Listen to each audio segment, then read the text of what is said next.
जब भी बाजी लगाइए दिल और दिमाग की, ये जरूर सोचिए कि बात पैसों की है या फिर रिश्तों की। अमीर बनने का मतलब ये नहीं होता कि आप इमोशनलेस हो जाए। अमीर बनने का ये मतलब नहीं होता कि आप अपने रिश्तों को छोड़ दें। अमीर बनने का ये मतलब नहीं होता कि 24 घंटे आप सिर्फ फायदा उठाने की बात सोचें। अमीरी तो एक सोच है। रॉबर्ट टी कियोसाकी बहुत ही खूबसूरत एक अपना इंसिडेंट शेयर करते हैं कि उनके जो पुअर डैड थे, जो कि एक स्कूल में पढ़ाते थे, उन्होंने बहुत मेहनत करके पाई पाई जोड़कर एक घर बनाया था, जिसे वो हमेशा कहते थे कि ये मेरी संपत्ति है। रॉबर्ट टी कियोसाकी जब अपने रिच डैड की संगत में आए, तब उन्होंने जाना कि संपत्ति और दायित्व में डिफरेंस क्या है, एसेट और लाइबिलिटी में डिफरेंस क्या है। और तब वो हमेशा अपने डैड को बोलते, डैड, ये जो आपने लिया है ये आपका एसेट नहीं, ये आपकी लाइबिलिटी है। और इस बात पे वो दोनों घंटों बहस किया करते थे। और लाइबिलिटी और एसेट के कॉन्सेप्ट को समझाने के लिए वो उन्हें वही सारी बातें एक्सप्लेन करते, जैसे कि एसेट वो होता है जो आपको कमा के देता है, जिस पे आपको और खर्च नहीं करना होता, और लाइबिलिटी वो है जिसमें 75 तरह के खर्च होते हैं। हर महीने, हर हफ्ते, हर दिन कुछ ना कुछ आपकी जेब से जा ही रहा होता है। आगे रॉबर्ट टी कियोसाकी कहते हैं कि जब भी लोग उनसे बात बात पर बहस करते हैं कि उनका घर संपत्ति क्यों नहीं है, तो वो जानते हैं कि बहुत से लोग ये बात अपने दिमाग से नहीं, अपने दिल से कह रहे हैं। क्योंकि किसी के लिए भी अपना घर बनाना सबसे बड़ा सपना होता है, और इसीलिए वो उसमें अपने पैसे लगाते हैं। अपने घर का मालिक होने से ज्यादा अच्छा कुछ भी महसूस नहीं होता है। पर दिल और दिमाग के बीच लायबिलिटी और एसेट्स के कॉन्सेप्ट को समझाने के लिए रॉबर्ट टी कियोसाकी एक और बात कहते हैं।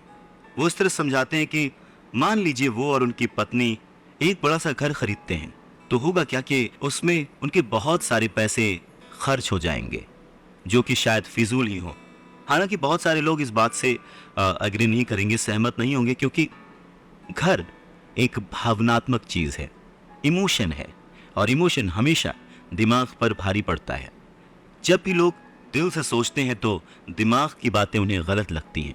पर फिर रॉबर्ट टी कियोसाकी आगे एक्सप्लेन करते हैं कि वो सही कैसे हैं और एक घर एसेट क्यों नहीं है। वो कहते हैं कि जब घर की बात आती है तो मैं ये बताना चाहता हूं कि ज्यादातर लोग उस घर की कीमत चुकाने के लिए जिंदगी भर काम करते हैं। ज्यादातर लोग एक घर खरीदने के कुछ सालों बाद दूसरा घर खरीदते हैं, और हर बार पहले मकान के लिए जो कर्ज वो लेते हैं, उस पर उनके पास हर बार फिर से 30 साल का नया कर्ज आ जाता है। हालांकि लोगों को मॉर्टगेज पेमेंट पर ब्याज के लिए टैक्स में छूट मिलती है, पर वो अपने दीगर खर्चों के लिए टैक्स के बाद मिलने वाले रुपयों का उपयोग करते हैं। अपनी मॉर्टगेज पूरी तरह से चुकाने के बाद भी प्रॉपर्टी टैक्स। उनकी पत्नी के मम्मी डैडी को यह बात सुनकर बहुत धक्का लगा जब उनके घर का प्रॉपर्टी टैक्स $1000 प्रति माह तक पहुंच गया था। और ये तब हुआ था जब वो रिटायर हो चुके थे। $1000 बहुत बड़ी रकम होती है। अगर हम उसको इंडियन करेंसी में चेक करें तो शायद 70-80 हजार रुपए, या शायद उससे भी ज्यादा। और ये तब हुआ था जब वो रिटायर हो चुके थे। इस बढ़ोतरी से उनका रिटायरमेंट के बाद का बजट जो है वो बिगड़ गया था, और उन्हें अपना वो मकान छोड़ना पड़ा। अच्छा, एक और मिथ है कि घर की कीमत जो है हमेशा बढ़ती रहती है। ऐसा नहीं है। बहुत सारे ऐसे लोग हैं जिन्होंने कर्ज लेके घर खरीदा, और वो घर उन्होंने जितने में खरीदा आज उसकी कीमत आधे से भी कम है। इन सब नुकसानों से ऊपर सबसे बड़ा नुकसान क्या है पता है? आपका लिक्विड कैश। वो लिक्विड कैश जो कि किसी सही जगह पर लग सकता था, वो घर में फंस गया। अगर आपका सारा पैसा मकान में फंसा रहता है तो आपको ज्यादा कड़ी मेहनत करनी पड़ती है ताकि आपका खर्चा चलता रहे। इस दौरान आपकी संपत्ति वाले कॉलम में कोई बढ़ोतरी नहीं होती, मतलब आप और कोई एसेट नहीं बना पाते। अगर एक यंग पति पत्नी, यंग कपल शुरुआत में ही अपना पैसा अपने एसेट वाले कॉलम में लगाए तो उनके आगे के साल बहुत ही आराम से गुजरेंगे, खासकर उस समय जब वो अपने बच्चों को कॉलेज में भेजेंगे। इस दौरान उनकी संपत्ति भी बढ़ जाएगी और उनके खर्चे भी आराम से चलते रहेंगे। तो अगर कम शब्दों में समझे तो ये कि घर खरीदने का फैसला जो है ना वो बहुत ही खर्चीला होता है। इसके बजाय बेहतर ये होगा कि जल्दी ही इन्वेस्टमेंट पोर्टफोलियो बना लिया जाए। देखिए, घर खरीदने का असर किसी भी आदमी पर 3 तरह से पड़ता है। पहला, समय की बर्बादी, क्योंकि इस पूरे दौरान दूसरी संपत्तियों का मूल्य बढ़ चुका होता है। एक्स्ट्रा पूंजी की बर्बादी, एक्स्ट्रा पैसे की बर्बादी जिसे दोबारा निवेश किया जा सकता था, जबकि घर खरीदने के बाद आपको घर से सीधे जुड़े हुए बहुत से खर्च उठाने पड़ते हैं। तीसरा, शिक्षा की बर्बादी। अक्सर ऐसा होता है कि लोग ये मानते हैं कि उनके जो एसेट्स वाले कॉलम में, संपत्ति वाले कॉलम में उनका घर, बचत और रिटायरमेंट प्लान आते हैं। अब क्योंकि उनके पास इन्वेस्ट करने के लिए पैसा नहीं है, इसलिए वो बिल्कुल भी इन्वेस्ट नहीं कर पाते। इस कारण उन्हें इन्वेस्टमेंट का अनुभव कभी मिल ही नहीं पाता। ज्यादातर लोग कभी एक समझदार इन्वेस्टर नहीं बन पाते, और सबसे बढ़िया इन्वेस्टमेंट अक्सर सबसे पहले समझदार इन्वेस्टर्स को बेचे जाते हैं, जो बाद में उन्हें ज्यादा दामों पर सुरक्षित रहने वाले लोगों को बेचते हैं, उन लोगों को बेचते हैं जो रिस्क नहीं उठाना चाहते। तो रॉबर्ट टी कियोसाकी के जो पुअर डैड थे, जो कि बहुत ही पढ़े लिखे थे, उनका फाइनेंशियल स्टेटमेंट चूहा दौड़ में फंसे व्यक्ति का सबसे अच्छा उदाहरण है। नौकरी की, जिंदगी भर पाई पाई इकट्ठा की, घर खरीदा और उस घर का खर्च चलाने के लिए जिंदगी भर मेहनत करते रहे। उनके खर्च हमेशा उनकी आमदनी से ज्यादा होते थे। और यहाँ पर रॉबर्ट टी कियोसाकी एक बात बहुत अच्छे से समझाना चाहते हैं कि अगर आप इंडिपेंडेंट बनना चाहते हैं, अमीर बनना चाहते हैं, तो आपके खर्चे कभी भी आपकी आमदनी से ज्यादा नहीं होने चाहिए।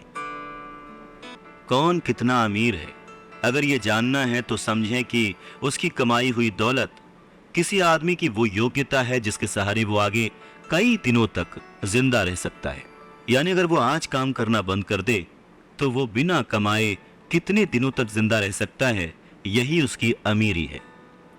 रॉबर्ट टी कियोसाकी कहते हैं कि आज की कर्जदार सोसाइटी दो बातें मानती है। पहली ये कि खुद का एक घर होना चाहिए, दूसरी ये कि अगर सैलरी बढ़ गई है तो फिर एक ज्यादा बड़ा घर खरीद सकते हैं। पर ऐसी सोच, ऐसी स्ट्रैटेजी की वजह से परिवार ज्यादा कर्ज में फंस जाता है। लोग बुरी तरह से पैसों की तंगी का सामना करने लगते हैं। वो लोग अपनी जॉब्स में बहुत अच्छी सैलरी उठा रहे होते हैं, लेकिन इस सोच की वजह से वो सेविंग नहीं कर पाते। इसे हाई रिस्क लिविंग या जोखिम भरी जीवन शैली कह सकते हैं। और इसका कारण छोटा सा है, ऐसे लोगों में पैसे की समझ ना होना, पैसे को कैसे मैनेज करते हैं ये पता ना होना। 90s के दशक में जॉब्स में बहुत ज्यादा गिरावट आई थी, रिसेशन आया था, और तब ये बात पता चली कि जो मिडिल क्लास है वो पैसे के मामले में कितना सुरक्षित है। तब से लेकर आज तक बहुत कुछ बदला है। अच्छी बात यह है कि आज लोग ज्यादा अवेयर्ड हैं, उन्होंने सही जगहों पर इन्वेस्ट करना शुरू कर दिया। और म्यूचुअल फंड में लोगों ने ज्यादा इन्वेस्ट इसलिए किया क्योंकि उन्हें लगता है कि वो ज्यादा सुरक्षित है। नौकरी में, टैक्स और मॉर्गेज चुकाने में, अपने बच्चों की कॉलेज की फीस देने के लिए पैसे बचाने में, अपना क्रेडिट कार्ड का हिसाब साफ करने में बहुत ज़्यादा बिजी रहते हैं। इतना उनके पास वक्त नहीं होता कि वो ये आर्ट सीख ले कि किस तरह से म्यूचुअल फंड लिया जाए या किस तरह से इन्वेस्ट किया जाए। तो फिर वो क्या करते हैं, फिर वो किसी दूसरे को हायर करते हैं, उसकी काबिलियत पर भरोसा करते हैं, और वो जैसा कहता जाता है वो ऐसा करते जाते हैं।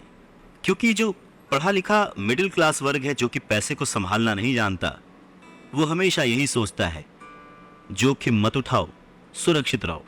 और असली प्रॉब्लम यही है कि पैसे की समझ ना होने के कारण लोग खतरों का सामना करते हैं। उनके सेफ रहने के पीछे की इच्छा, यानी हमें कुछ ना हो, उसके पीछे का असल कारण यह होता है कि उनके पास पैसे की तंगी होती है। उनकी जो बैलेंस शीट होती है उसमें खर्चे ज़्यादा होते हैं, इनकम कम होती है। या यूँ कहें कि उनकी संपत्ति वाला यानी एसेट वाला कॉलम खाली रहता है तो कोई गलत बात नहीं होगी। और जब सचमुच जिंदगी में वो once in a lifetime वाला मौका आता है ना, तो ये लोग उस मौके का फायदा नहीं उठा पाते क्योंकि इनके पास पैसे ही नहीं होते इन्वेस्ट करने के लिए। अगर पैसे की समझ आपको है तो आप थोड़ा थोड़ा निवेश करके बूंद बूंद से सागर भर के अमीर हो सकते हैं। आप सूझबूझ के साथ सही जगह पर इन्वेस्टमेंट करके अपने 5,000 रुपए को 10 लाख रुपयों में कन्वर्ट कर सकते हैं।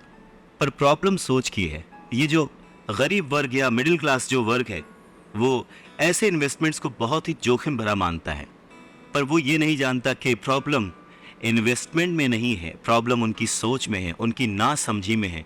वो ये नहीं जानते कि पैसा कहाँ लगाना है। वो हमेशा अपने पैसों की जिम्मेदारी दूसरों पर लाद देते हैं और उसके लिए खर्च भी करते हैं। तो अगर आप भी दूसरों की तरह सोचते हैं, घर को एक एसेट समझते हैं, इन्वेस्टमेंट करने से डरते हैं, सेफ रहना चाहते हैं, तो ये समझना ज़रूरी है कि आप किसी के लिए काम करते हैं।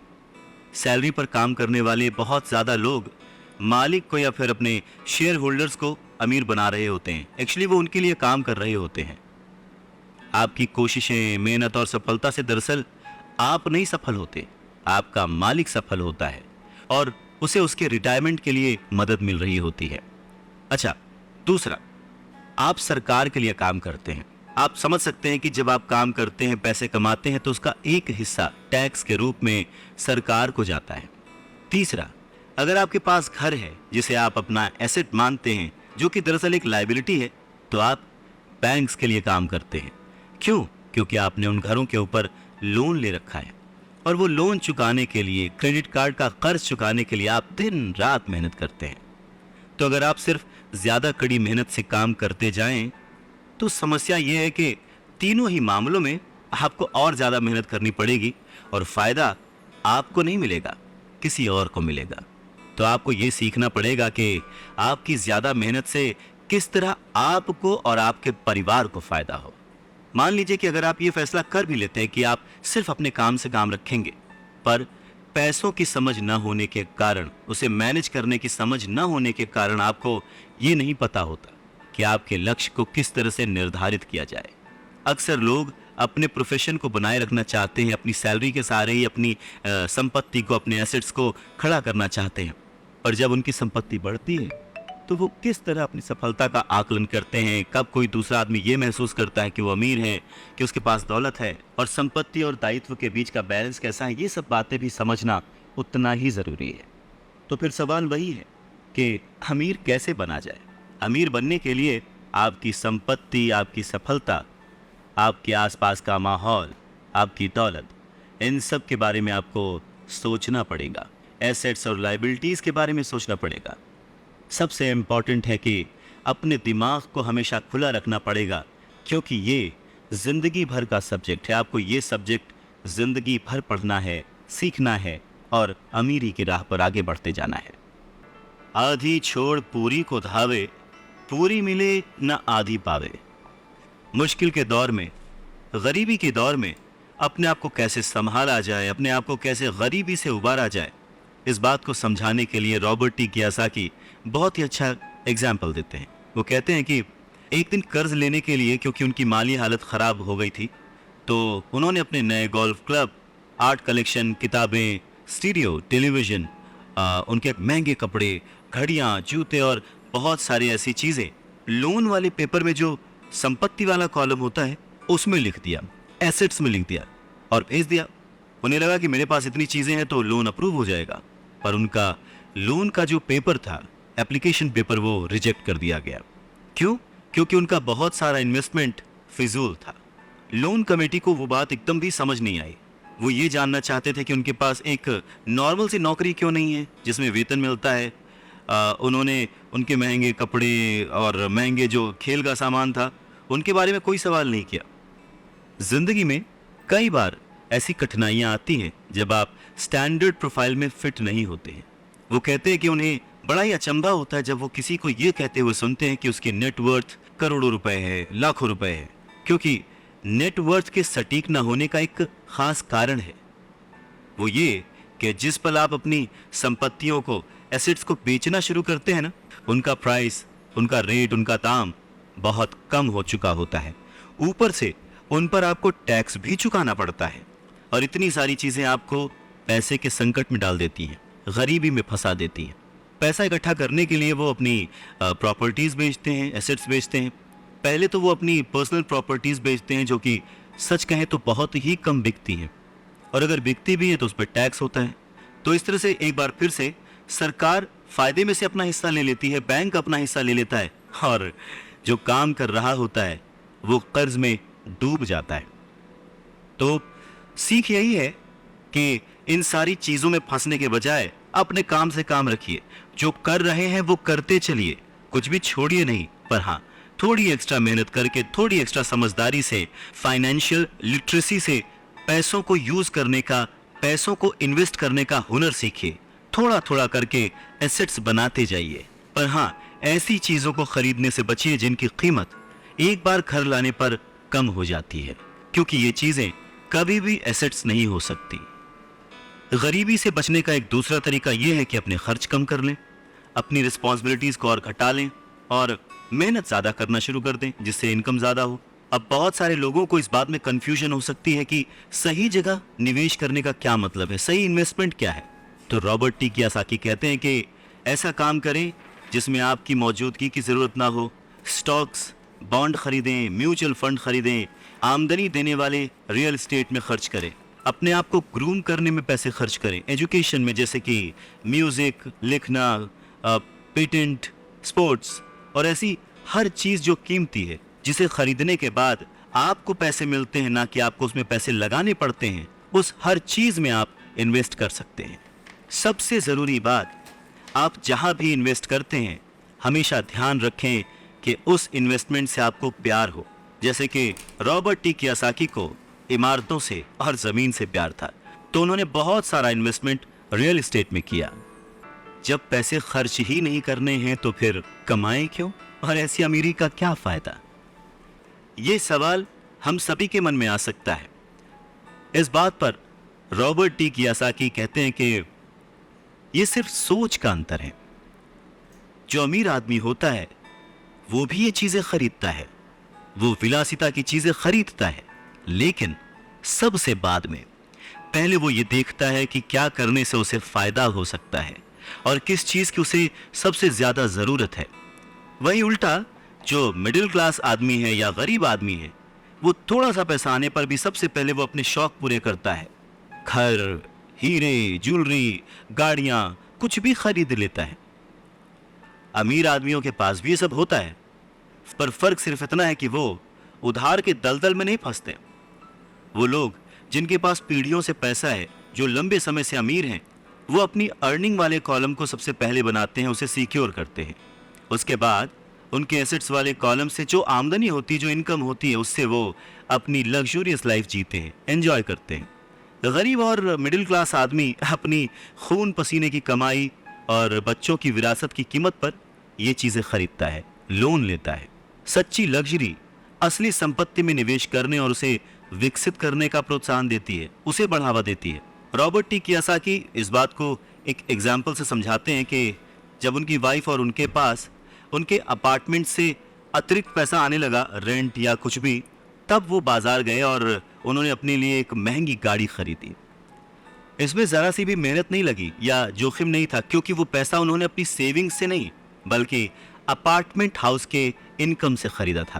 पर इसके लिए उन्होंने 4 साल तक इंतजार किया, पेशेंस के साथ थोड़ा थोड़ा पैसा इकट्ठा करते रहे, और जब रियल एस्टेट पोर्टफोलियो बढ़ा तो आखिरकार वो उन्हें इतना पैसा दे गया कि एक महंगी कार खरीदी जा सके।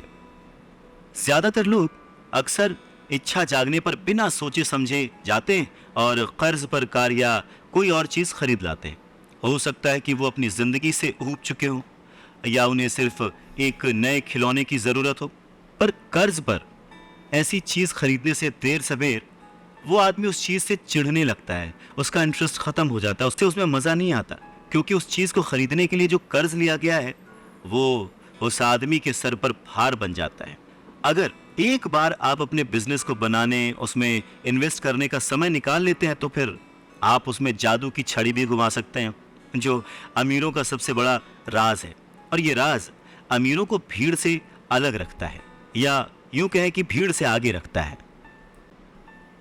जो अपने काम से काम रखते हैं, अपने काम में फोकस्ड रहते हैं, और ये उन्हीं को मिलता है जो अपने काम में पूरा मन लगाते हैं, अपने काम से काम रखते हैं, वो लोग अमीर बन जाते हैं।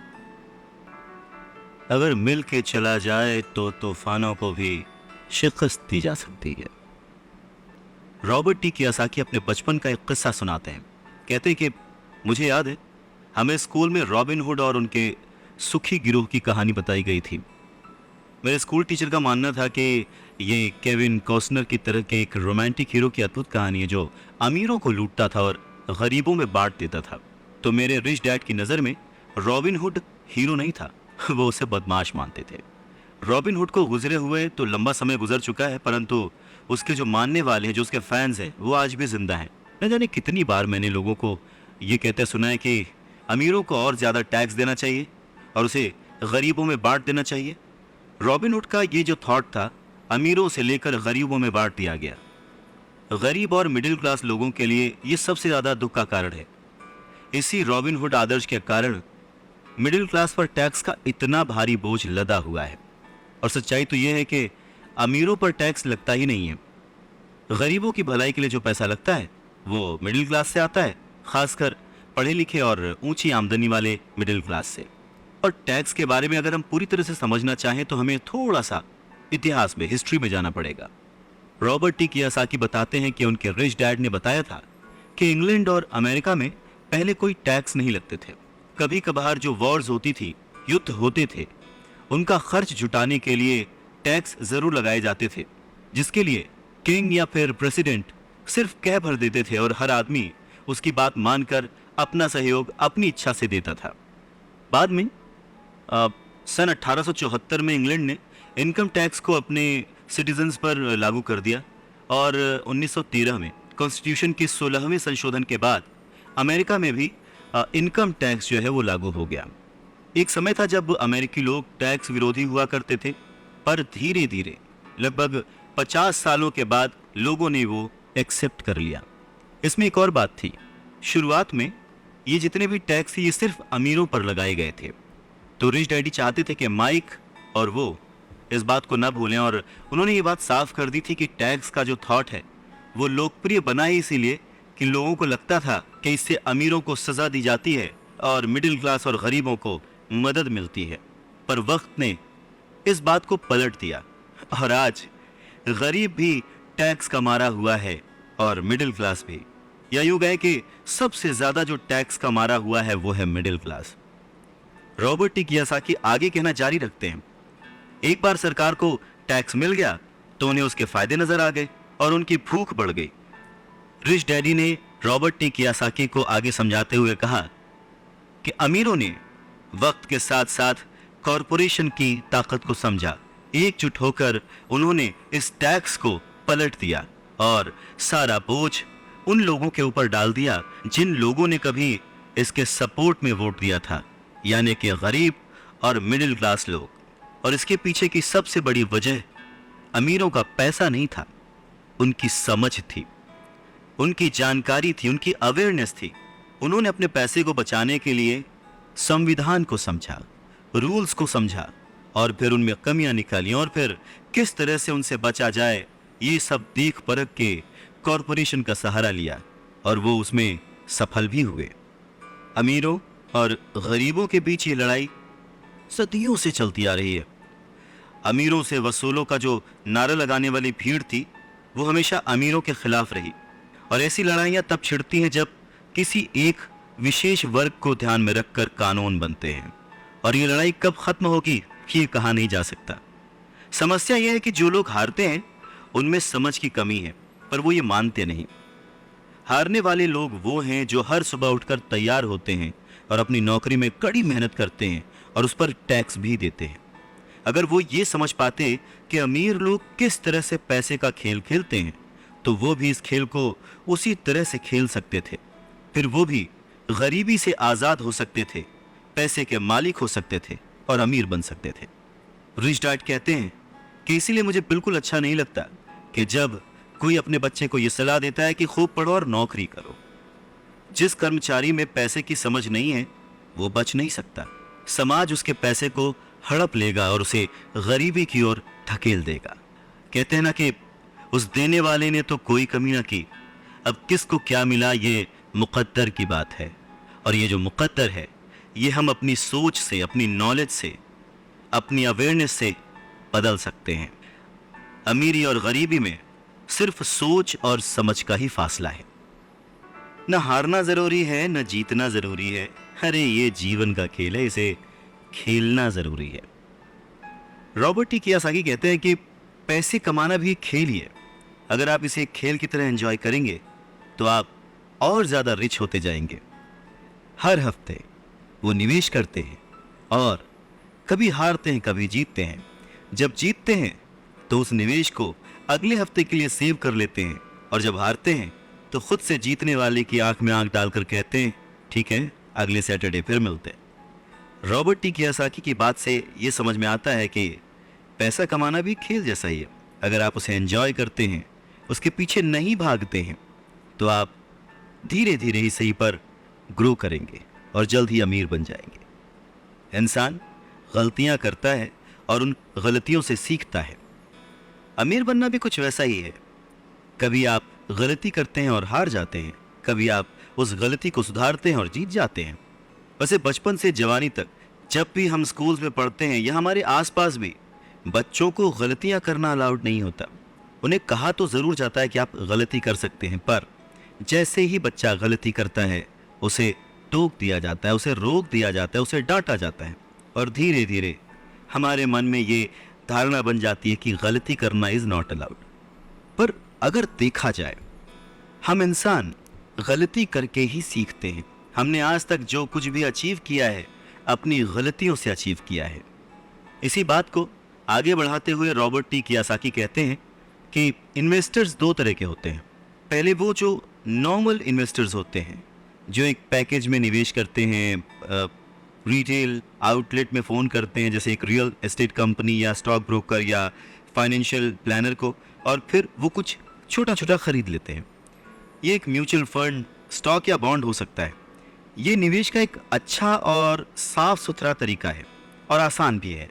ये उसी तरह की खरीदारी हो गई जैसे कि कोई कस्टमर कंप्यूटर स्टोर में जाकर शेल्फ पर रखे कंप्यूटर को खरीद ले। वहीं दूसरे तरह के जो इन्वेस्टर्स होते हैं, वो अपने इन्वेस्टमेंट को बनाते हैं। वो किसी दूसरे से नहीं खरीदते, वो अपना इन्वेस्टमेंट खुद बनाते हैं। इस तरह के इन्वेस्टर्स आमतौर पर अपने सौदों को असेंबल करते हैं, जिस तरह कंप्यूटर इंजीनियर कंप्यूटर के पुर्जों को असेंबल करते हैं। वो अलग अलग जगहों से सस्ते पार्ट्स लाते हैं और उन पार्ट्स से एक पूरा कंप्यूटर असेंबल करते हैं, जो कि उन्हें बहुत सस्ता पड़ता है, और फिर वो उसे महंगे दामों में बेच देते हैं। ठीक उसी तरह से जो दूसरा निवेशक है, वो आर्थिक अवसरों के पुर्जों को अच्छी तरह से ऑब्जर्व करता है। ठीक इसी तरह से जो दूसरा इन्वेस्टर है, वो समय को पहचानता है और मौके की नज़ाकत को देखते हुए, अपने कमर्शियल फ़ायदे को देखते हुए चीज़ों को इस्तेमाल करता है। और जो दूसरे किस्म का इन्वेस्टर है, सच में वही प्रोफेशनल इन्वेस्टर होता है। अमीर बनने की राह में, रिच बनने की राह में ये जानना बहुत ज़रूरी है कि किस समय पर क्या एक्शन लिया जाए जिससे आपकी किस्मत बदल जाए और आपको नुकसान भी ना हो। अगर आप दूसरे किस्म के इन्वेस्टर बनना चाहते हैं, तो आपको ख़ास तौर से इन 3 क्वालिटीज़ को अपने अंदर इम्प्रूव करना होगा, क्योंकि फाइनेंशियल इंटेलिजेंस के अलावा इन क्वालिटीज़ की भी ज़रूरत होती है। पहला, किस तरह ऐसे मौके को खोजें जो दूसरों को दिखाई नहीं देता। दूसरे लोग अपनी आंखों से उस मौके को नहीं देख पाते, पर आप अपने दिमाग से और अपने एक्सपीरियंस से उन मौक़ों को देख सकते हैं। एग्जाम्पल के लिए रॉबर्ट टी कियोसाकी के एक दोस्त ने एक पुराना घर खरीदा जो देखने में बुरा था। हर एक को हैरत थी कि उसने इसे खरीद क्यों लिया, पर दूसरे जो नहीं देख पाए थे, वो उनके दोस्त ने देख लिया था, और वो था घर के साथ 4 खाली ज़मीन के टुकड़े। घर खरीदने के बाद उसने उसे तोड़ा और उन 5 प्लॉट्स को मिलाकर बिल्डर को बेच दिया। इस सारी डील में उसे जो उसने पैसा लगाया था वो तो मिला ही, उसके ऊपर से 3 गुना रकम और मिली। उसने सिर्फ 2 महीने के काम में लाखों रुपए कमा लिए, जो कि उनके लिए बहुत ज़्यादा नहीं थी, पर फिर भी देखा जाए कि उन 2 महीनों की मेहनत में अगर वो जॉब में होता तो कितना कमाता वर्सेस उसने इस डील से जो कमाया। दूसरा पॉइंट, पैसा किस तरह से इकट्ठा किया जाए। औसत आदमी बैंक जाता है, पर इस दूसरे किस्म के इन्वेस्टर को ये पता होना चाहिए कि पैसा किस तरह जुटाया जाए और बिना बैंक जाए, बिना लोन लिए किस तरह से पैसा इकट्ठा किया जाए। रॉबर्ट टी कियोसाकी कहते हैं कि उन्होंने भी ये सीखा कि बिना बैंक की मदद लिए घर कैसे खरीदे जा सकते हैं। घर खरीदना बहुत इंपॉर्टेंट नहीं है, पर पैसा इकट्ठा करना बहुत इंपॉर्टेंट है और बहुत ही रेयर आर्ट है। अक्सर वो लोगों को ये कहते सुनते हैं कि बैंक मुझे लोन नहीं दे रहा, या मेरे पास इसे खरीदने के लिए पैसे ही नहीं है। अगर आप दूसरे किस्म के इन्वेस्टर बनना चाहते हैं तो आपको ये सीखने की ज़रूरत है, क्योंकि ज़्यादातर लोग सिर्फ इसीलिए सौदे नहीं कर पाते क्योंकि उनके पास पैसा ही नहीं होता। तो अगर आप इस प्रॉब्लम को पार कर सकते हैं तो आप एक सच्चे इन्वेस्टर हो सकते हैं और बहुत प्रॉफिट कमा सकते हैं। तीसरा पॉइंट, किस तरह से स्मार्ट लोगों को इकट्ठा किया जाए। ऐसे लोग बहुत समझदार होते हैं जो या तो अपने से ज्यादा समझदार लोगों के साथ काम करते हैं या फिर उन्हें अपने साथ काम पर रख लेते हैं। जब भी आपको सलाह की जरूरत होगी ना, तो यही समझदार लोग आपके सलाहकार का काम करेंगे। तो सीखने के लिए बहुत कुछ है, पर हाँ, अगर आपने मन लगाकर सीखा तो आपको उसके फायदे भी बहुत मिलेंगे। पर हाँ, अगर आपके अंदर इतनी इच्छा नहीं है, आप इतना टाइम नहीं दे सकते, आप उतने अमीर नहीं बनना चाहते, तो फिर आपको पहले किस्म का ही इन्वेस्टर बने रहना चाहिए। आप तो जानते हैं वही आपकी सबसे बड़ी पूंजी है। आप जो नहीं जानते वही आपका सबसे बड़ा जोखिम है। जोखिम तो हमेशा रहता है, इसीलिए इससे बचने के बजाय इसे मैनेज करना सीखें, तभी आप तरक्की कर पाएंगे और अमीर बन पाएंगे। जब जिंदगी आपको नींबू थमाए तो जल्दी से शरबत बना लो और पी लो। अवसर पहचानना किसी भी इन्वेस्टर की सबसे बड़ी क्वालिटी होती है। फाइनेंशियल बुद्धि का मतलब है ज्यादा विकल्प होना। अगर अवसर आपके सामने आ ही नहीं रहे हैं तो फिर आप अपनी गरीबी को सुधारने के लिए और क्या कर सकते हैं। अगर कोई अवसर आपकी झोली में आकर गिर जाए पर आपके पास पैसा ही नहीं है और आप उसमें इन्वेस्ट ही नहीं कर सकते, ऊपर से बैंक वाले आपको उधार नहीं दे रहे, आप पैसे का कहीं से इंतजाम नहीं कर पा रहे, तो फिर उस मौके का आप फायदा कैसे उठा सकते। मान लीजिए अगर आपका अनुमान जो है वो गलत हो जाए और अगर आप जिसकी उम्मीद करते हैं वो नहीं हो, तो फिर आप क्या करेंगे। कैसे एक छोटी सी चीज को लाखों में बेचेंगे। अगर ये करना आपको आता है तो इसे ही कहते हैं फाइनेंशियल बुद्धि, यानी फाइनेंशियल इंटेलिजेंस। ज्यादा मतलब नहीं इस बात से। एग्जाम्पल लेते हैं कि एक नींबू है और उसको लाखों में बेचना है, तो लाखों में बदलने के लिए कितने अलग अलग तरह से आप उसको यूज कर सकते हैं। इसका मतलब है कि आप अपनी पैसे की समस्याओं को सुलझाने में कितने क्रिएटिव हैं। ज्यादातर लोग केवल एक समाधान जानते हैं, नींबू निचोड़ो और शरबत बना के पी लो, यानी कि कड़ी मेहनत करो, बचत करो और उधार लो। तो आपको अपनी फाइनेंशियल बुद्धि क्यों बढ़ानी चाहिए। रॉबर्ट टी कियोसाकी कहते हैं, क्योंकि आप उस तरह के इंसान होना चाहते हैं जो अपनी किस्मत खुद लिखता हो। आप जो हो रहा है उसे होने देते हैं और उसे बेहतर में बदलने की ताकत रखते हैं। ऐसे बहुत कम लोग ये बात समझ पाते हैं कि किस्मत भी हम ही लिखते हैं। जिस तरह की पैसा बनाया जाता है, अगर आप ज़्यादा किस्मत वाले होना चाहते हैं और ज़्यादा पैसा बनाना चाहते हैं तो बहुत कड़ी मेहनत करने के अलावा आपको अपनी फाइनेंशियल बुद्धि को भी तैयार करना होगा, सीखना होगा। अगर आप इस तरह के आदमी हैं जो सही चीज़ होने का इंतज़ार करता है, तो शायद आपको बहुत लंबे समय तक इंतज़ार करना पड़ सकता है। ये तो बस उसी तरह की बात हो गई कि आप गैरेज से गाड़ी निकालने के पहले ये डिसाइड करना चाहते हैं कि भाई अगले 5 मील तक सभी स्ट्रीट लाइट्स ठीक रहेंगी, बर्फ़ नहीं गिरेगी, एक्सीडेंट नहीं होगा, वगैरह वगैरह। ये चीज़ें आपके कंट्रोल में नहीं है। आपके कंट्रोल में है सिर्फ गाड़ी चलाना। ठीक उसी तरह से आपके कंट्रोल में है अपने प्लान्स बनाना, अपनी समझ और सूझबूझ का इस्तेमाल करते हुए। जिस काम से आप एक महान इंसान बन सकते हैं, एक अमीर इंसान बन सकते हैं, क्या वो काम आप चंद पैसों के लिए करेंगे? नहीं ना। सीखने के लिए काम करें, पैसों के लिए नहीं। रॉबर्ट टी कियोसाकी एक घटना का जिक्र करते हैं। कहते हैं कि 1995 में मैंने सिंगापुर के एक अखबार में इंटरव्यू दिया। अब युवा महिला रिपोर्टर बहुत ही टाइम पे आ गई और इंटरव्यू शुरू हो गया। हम एक बहुत ही बड़े से होटल की लॉबी में कॉफ़ी पी रहे थे और मेरा जो सिंगापुर जाने का रीज़न था उसके बारे में डिस्कशन कर रहे थे। तभी उस रिपोर्टर ने मुझसे कहा, एक दिन मैं भी आपकी तरह एक बेस्ट सेलिंग लेखक बनना चाहती हूँ। मैंने उसके कई राइटअप्स और लेख पढ़े थे और उनसे प्रभावित भी था। वो बहुत अच्छा लिखती थी, बहुत ही साफ। तो मैंने उसे कहा, बिल्कुल आप कर सकती हैं, क्योंकि आप जो लिखती हैं वो बहुत ही बढ़िया है। वैसे कौन सी चीज़ है जो आपको आपके सपनों को पाने से रोक रही है? उसने कहा कि मेरा काम जो है वो कभी कहीं जाता है, कभी कहीं जाता है। हर आदमी कहता है कि मेरे उपन्यास बहुत बढ़िया हैं, पर एक्चुअली होता कुछ नहीं है। इसलिए मैं अखबार में काम कर रही हूँ, कम से कम इससे मेरा खर्च तो चल ही जाता है। आपके पास कोई सुझाव है क्या इस बारे में? मैंने कहा, हाँ बिल्कुल है। सिंगापुर में मेरा एक दोस्त है, वो एक स्कूल चलाता है जहाँ लोगों को बाइंग सेलिंग रिलेटेड ट्रेनिंग दी जाती है। वो सिंगापुर में कई बहुत ही बड़े बड़े कॉरपोरेशंस के लिए सेल्स ट्रेनिंग कोर्स चलाता है और मैं समझता हूँ कि उसके कोर्स में शामिल होने से आपका करियर बहुत ज़्यादा आगे चला जाएगा। ये बात सुनने के बाद वो थोड़ा सा रूखी हो गई। वो कहने लगी कि मतलब आप ये कहना चाहते हैं कि मुझे ये सब सीखने के लिए स्कूल जाना पड़ेगा? तो मैंने हाँ कह के सिर हिलाया और फिर उसे इस बात पर विश्वास ही नहीं हुआ कि मैं सचमुच उसे स्कूल जाने के लिए कह रहा हूँ।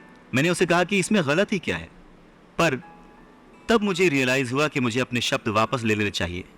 उसे मेरी किसी बात का बुरा लग गया था शायद, और अब मैं सोच रहा था कि कितना अच्छा होता अगर मैंने उसे कुछ भी सुझाव नहीं दिया होता। उसकी मदद करने की कोशिश में मैंने वो सुझाव दिया था और अब मुझे खुद ही बुरा लग रहा था। उसने कहा कि मेरे पास इंग्लिश लिटरेचर में मास्टर्स डिग्री है, मैं सेल्समैन बनना सीखने के लिए स्कूल क्यों जाऊं? मैं एक प्रोफेशन में प्रशिक्षित होने के लिए स्कूल गई थी ताकि मुझे सेल्समैन ना बनना पड़े। अब वो अपना ब्रीफकेस ताकत से बंद कर रही थी और इंटरव्यू खत्म हो चुका था और उसकी बॉडी लैंग्वेज से पता लग रहा था कि वो नाराज थी। वहीं कॉफी टेबल पर मेरी एक बेस्ट सेलिंग बुक रखी हुई थी। मैंने उसे उठाया और उस लेडी के द्वारा लिखे गए नोट्स को भी अपने दूसरे हाथ में रखा। मैंने उसे कहा कि क्या आप इसे देख सकती हैं? मैंने उसके नोट्स की तरफ इशारा किया। उसने अपने नोट्स पर नजर डाली। क्या? उसने उलझन में कहा। एक बार फिर मैंने उसके नोट्स की तरफ जानबूझकर इशारा किया जिस पर उसने लिखा था रॉबर्ट कियोसाकी, बेस्ट सेलिंग लेखक। यहां पर बेस्ट सेलिंग राइटर लिखा हुआ है, ना कि बेस्ट राइटिंग राइटर। तब उसे मेरी बात समझ में आई। लहरों से डर करके नौका पार नहीं होती, कोशिश करने वालों की हार नहीं होती। रॉबर्ट टी कियोसाकी कहते हैं कि जब आप रिच बनने की सोचते हैं, रिच बनने की ठानते हैं, अमीर बनने की कोशिश करते हैं, तो बहुत सारी बाधाओं को पार करना पड़ता है। तो उनके अनुसार अमीरी की राह में ऐसी 5 बाधाएं हैं जो लोगों को रोकती हैं आगे बढ़ने से। सो पहला कारण है डर, पैसा खोने के डर से पार पाना। रॉबर्ट टी कियोसाकी कहते हैं कि वो अपनी जिंदगी में ऐसे न जाने कितने अमीर लोगों से मिले हैं जिन्हें पैसे का नुकसान हुआ है पर वो फिर भी अमीर है, पर ऐसे एक भी गरीब इंसान से नहीं मिले हैं जिसने अपनी एक तमड़ी भी खोई है अमीर बनने की राह में, इन्वेस्टमेंट की राह में। पैसा खो जाने का डर बहुत ही नेचुरल है, बहुत ही स्वाभाविक है। ये हर इंसान को होता है, अमीरों को भी होता है, गरीबों को भी होता है। पर प्रॉब्लम डर नहीं है, प्रॉब्लम है कि आप इस डर का सामना किस तरह से करते हैं। पैसा खोने के बाद की स्थिति से, उसकी सिचुएशन से किस तरह से बाहर आते हैं, आप अपनी असफलताओं को किस तरह से ट्रीट करते हैं, ये आपकी लाइफ में बहुत इंपॉर्टेंट है। ये आपकी लाइफ में केवल पैसे के बारे में नहीं है बल्कि हर चीज के बारे में है। एक अमीर आदमी और एक गरीब आदमी के बीच का जो अंतर होता है वो बस यही होता है कि अमीर आदमी अपने डर से किस तरह से जीतता है और गरीब आदमी अपने डर से किस तरह से हार जाता है। लोगों के पैसा खोने का डर ठीक वैसा ही है जैसे कि मोटरसाइकिल से गिरने पर चोट लगने का डर। उस चोट लगने के डर से ज्यादा एक्साइटमेंट आपको उस बाइक को चलाने का होता है और उसी एक्साइटमेंट में, उसी खुशी में आप बाइक चलाना सीख लेते हैं। ठीक वैसे ही पैसे के खोने के डर से ज्यादा उसे अर्न करने की खुशी अगर आपको हो तो आप धीरे धीरे प्लान वे में एसेट्स पर ध्यान देंगे, उन्हें खरीदेंगे और एक वक्त पर अमीर बन जाएंगे। मैं अकेला ही चला था जानिबे मंजिल, मगर लोग यूं जुड़ते गए और कारवां बनता गया। रॉबर्ट टी कियोसाकी कहते हैं कि पैसा मेरे लिए काम करे और मैं पैसे के लिए काम ना करूं। मेरा ये पहला सबक दरअसल ताकत के बारे में है।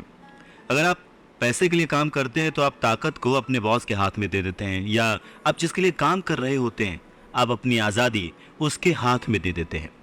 अगर आपका पैसा आपके लिए काम करता है तो आप अपने पैसे के, अपने काम के, अपनी ज़िंदगी के खुद मालिक होते हैं। एक बार हमें हमारे लिए काम करने वाले पैसे की ताकत का ज्ञान हो जाए, फिर हमें पैसे के लिहाज से स्मार्ट हो जाना चाहिए और हमें डराने वाले लोगों से निपटने के लिए रास्ते ढूंढ लेने चाहिए।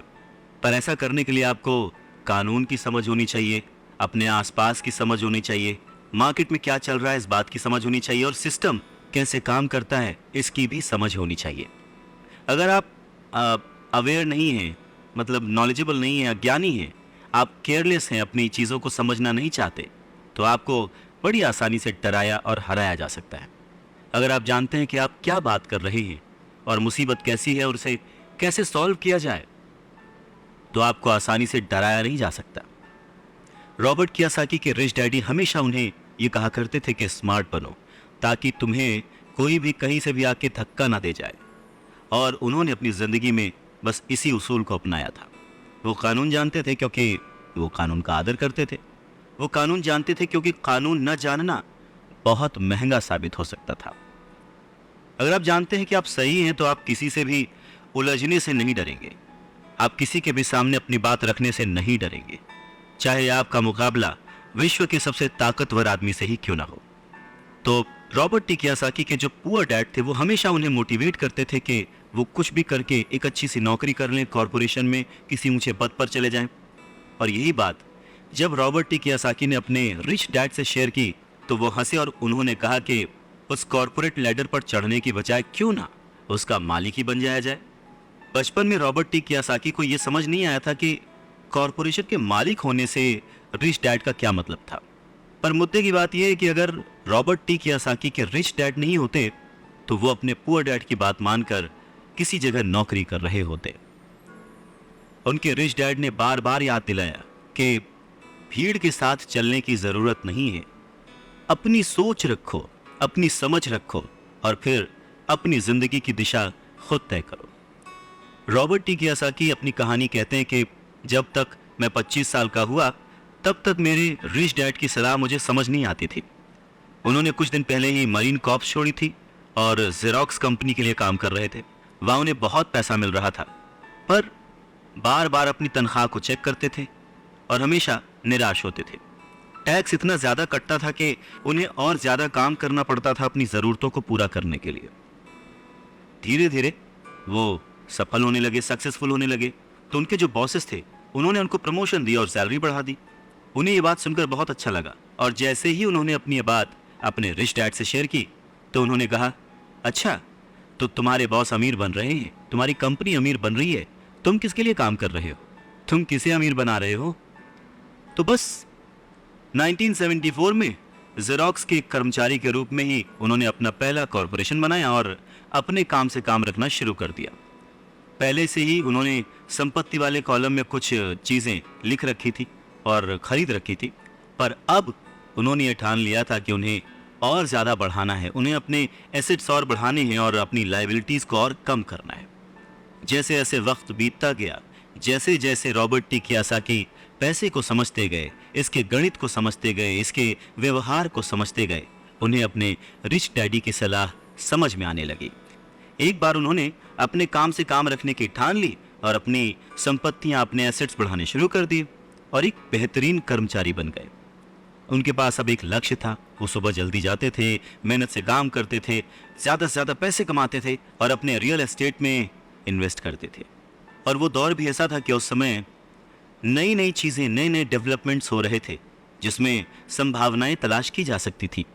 तो उन्होंने जेरोक्स मशीनें बेची। जितनी ज़्यादा वो मशीनें बेचते उन्हें उतना ही ज़्यादा फ़ायदा होता, लेकिन वो फ़ायदा उनकी जेब में नहीं जाता, वो फ़ायदा जाता कंपनी को और रॉबर्ट टी कियोसाकी की जेब से कटता था टैक्स। ये बहुत ही मोटिवेशनल था। इस सिचुएशन में लोग हताश हो जाते हैं, पर रॉबर्ट टी कियोसाकी ने इसको पॉजिटिवली लिया और वो इस नौकरी के जाल से बाहर निकल आए। वो ये समझ गए थे कि उन्हें किस तरह से बाहर आना है, पर जल्दबाजी में उन्होंने नौकरी नहीं छोड़ी। धीरे धीरे सिर्फ 3 साल के समय में ही उन्होंने जेरोक्स कंपनी की तुलना में अपने छोटे से कॉरपोरेशन कंपनी से ज़्यादा कमाना शुरू कर दिया था। और उनका कॉरपोरेशन रियल एस्टेट में इन्वेस्ट करने वाली कंपनी थी और वो पैसा जो कि वो अपने एसेट से कमा रहे थे वो उन्हीं के लिए दोबारा काम कर रहा था। अब उन्हें फोटोकॉपियर बेचने के लिए दरवाजे दरवाजे जाने की ज़रूरत नहीं थी। अपने रिच डैडी की सलाह से उन्हें बहुत फ़ायदा हुआ। जल्दी ही उनकी प्रॉपर्टीज से आने वाले कैश फ्लो में इतना ज़्यादा बढ़ोतरी हो गई कि उनकी कंपनी ने उनके लिए पहली कार खरीद के दी। उनकी पुरानी कंपनी जेरोक्स के लोगों को लगा कि वो अपना कमीशन बेच रहे हैं, परंतु ऐसा था नहीं। उन्होंने अपने कमीशन को अपने एसेट्स में कन्वर्ट कर रखा था। रॉबर्ट टी कियोसाकी कहते हैं कि उनका एक एक रुपया उनके एक एक एम्प्लॉय जैसा उनके लिए काम कर रहा था। क्यों? क्योंकि उन्होंने सही जगह पर इन्वेस्ट किया था। अपने रिच डैड से सीखे गए सबक के कारण वो इस चूहा दौड़ के मिथक से बाहर आ गए थे और कम उम्र में ही एक एम्प्लॉयर बन गए थे। स्कूल्स में पढ़ाया जाता है कैसे एम्प्लॉय बने, पर अपने रिच डैड की बात मानकर वो एक एम्प्लॉयर बने। और ये सब पॉसिबल हुआ पैसे को सही जगह पर इन्वेस्ट करने की समझ से, पैसे को मैनेज करने की समझ से, फाइनेंशियल लिटरेसी से।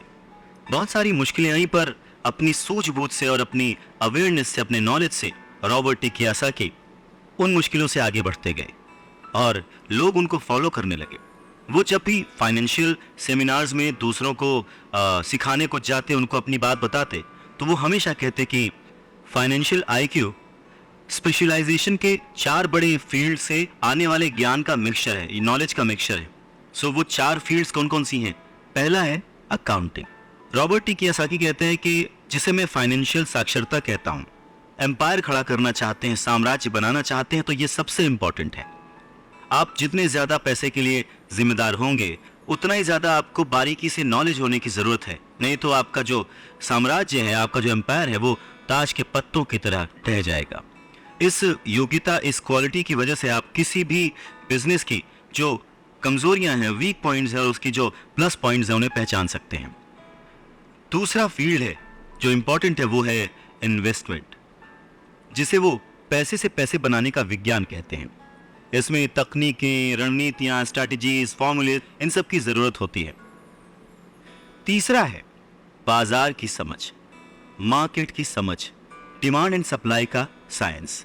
बाजार के तकनीकी पहलुओं को जानने की ज़रूरत है जो कि भावनाओं द्वारा संचालित होते हैं। जी हाँ, मैक्सिमम जनता इमोशनल होकर चीज़ें करती है और उसका फ़ायदा उन लोगों को होता है जो कि दिमाग से सोचते हैं, ख़ास करके पैसे के बारे में। चाहे वो गाड़ी खरीदना हो, घर खरीदना हो, या कोई भी सुख सुविधाएं हो, ये सारी चीज़ें इमोशन से होती हैं और फ़ायदा हमेशा दूसरे व्यक्ति को होता है जो इन्हें बेच रहा होता है।